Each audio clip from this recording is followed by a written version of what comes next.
ақсорпа. Ақсорпа деген. Иә. Не ол? Бұл ақсорпа деген, мысалы мен мына қайнатқанда сиырдың жілігі, жылқының бір жілігі, қойдың бір-екі жілігі, омыртқа қабырғаларын қостым. Тек қана сүйекті қайнатасың. Мен 18 сағат қайнаттым. Неке. Бұрын әжелеріміз қайнататын. Қазір мен саған берейін, иә? Мынадай болып қатып қалады. Мен біреуін аламын да 10 күн, 15 күн ішемін. Неке, мына сорпасы, мына жерде майынан қосайын. Мынаны саған қазір жылтып берейін. Осылай, мынау қазір сорпа болып кетеді ма? Мына сорпа болып кетеді. В общем, 18 сағат қайнатасың. Бірінші бетінің көбігін алып тастайсың да, жығырлатып қана қайнатасың. 18 сағат бойы. Содан кейін сүзіп аласың, сүйегінің бәрі шашылып кетеді, сіңірінің бәрі еріп кетеді, майының бәрі шығып кетеді. Бұл 1001 ауруға ем дейді. Баяғыда бұны әжелеріміз ақсорпа деп айтатын. Қыстай соғым жейміз ғой, соның жіліктерінің барлығы қандай мал болса да жинайтын қапшыққа. Сөйтіп көктемде апрельдің аяқ жағы ғой деймін, өткені сенбілік сондай басталатын бізде. Сол кездерде далада қазан тұрады, ошақ. Соған бүкіл сүйектерді салады да қайнатады. Олар 7-8 сағат қайнатады. Сосын бүкіл көрші қолаң бала шағаны жинап алып, сол сорпаны біз дымымыз қалмай ішеміз, аппақ болып кетеді. Сосын біраз күннен кейін жүреді да тағы көршіген бір қайнатады. Сонда қыстағы сүйектің бәрін тастамайды. Сонда көктемде ішкізеді, бұл ауруға ем екен. Мен үзбей істеймін негізі бұл сорпаны. Мен базардан аламын. Базарда суп набор деген болады, барсаңдар. Сол 18 сағат қайнатамын да, менде осыменен толып шығады ылғи. Осыны мен где-то бір 10 күн, 12 күн ішемін.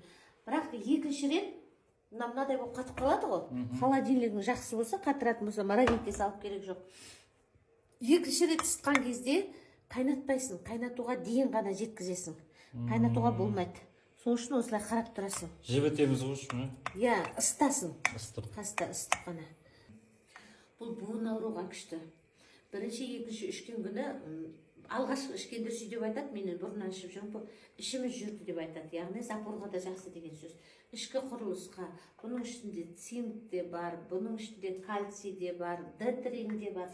18 сағатта өзің ойлаш, сүйектің бүкіл витамині шығады. 18 сағаттан кем қайнатпау керек. Кейбіреулер ембей 24 сағат қайнаттым дейді. Мен өзім ертеңгісі сағат 5-те салып қоямын. Қайнайын дегенше 6 болады. Кешкі сағат 6-да 12 сағат, түнгі сағат 12-де 18 сағат болады. 18 сағатта сол алып тастаймын. Алып бірден сүзіп аламын. Неке, кәдімгі сорпа көрдіңдер ме? Мен бұны қайнатпаймын енді. Бұны күнде ішуге бола ма? Іше бересің күнде. Бірақ бір кеседен артық ішпейсің. Бұны анадай тойып үлкен кесемен ішпейсің.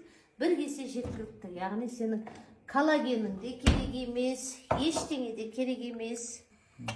Коллагеннің де керек жоқ. Сосын сорпа деген рахат қой. Әсіресе үлкен кісілерге, буын ауруларға. Осыны ішіп, жазылып, көп ауруда жазылған адамдар да бар. Бізге енді таңсық емес, біз ылғи қайнатамыз. Үнемі қайнатамыз, біз үйдің қыздары да қайнатады. Біреуімізде болмай қалса, маған бер жіберші ақсорпаңнан дейміз. Анадай қатып жатыр ғой. Мешокқа салып бер жібереді. Жылытып іше саламыз. Сосын тоқ жүресің күшті. Ал мәшік көр. Саған берейін. Қатты ысытқан жоқпын. Қош, басқа сорпадан айырмашылығы бар ма? Күшті ма?